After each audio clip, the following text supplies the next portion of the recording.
আস্তে আস্তে আল্লাহর কাছে ভীষণ সন্তুষ্টি নিয়ে পৌঁছতে চাই। শোকাতুর দেশবাসী, না ফেরার দেশে চলে গেলেন আমাদের সকলের প্রিয় ওসমান আমাদেরকে গুলি করে রাখ পর্যন্ত কোনো কিছু আমাদের গায়ে লাগে। তার শাহাদাত বরণে শোকের ছায়া নেমে এসেছে পরিবারসহ রাজনৈতিক ও সামাজিক অঙ্গনে। দীর্ঘ লড়াই শেষে আজ তিনি শেষ নিঃশ্বাস ত্যাগ করেছেন। ইন্না লিল্লাহি ওয়া ইন্না ইলাইহি রাজিউন। লড়াই আর ত্যাগের এক উজ্জ্বল নক্ষত্র নিভে গেল।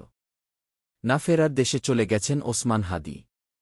আজ রাতে চিকিৎসাধীন অবস্থায় তিনি মৃত্যুবরণ করেন। সংকটকালে রাজপথে সক্রিয় ভূমিকা রাখা জুলাই যোদ্ধা, এই সাহসী যোদ্ধা জীবনের মায়া ত্যাগ করে সামিল হয়েছিলেন দেশ গড়ার মিছিলে। তার মৃত্যুতে পরিবারে বইছে কান্নার রোল। এক শোকাতুর পরিবেশ সৃষ্টি হয়েছে তার নিজ এলাকায়।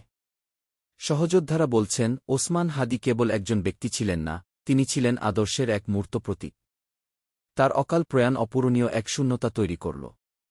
বিদেহী আত্মার মাগফেরাত কামনায় দেশবাসীর কাছে দোয়া চেয়েছে তার পরিবার।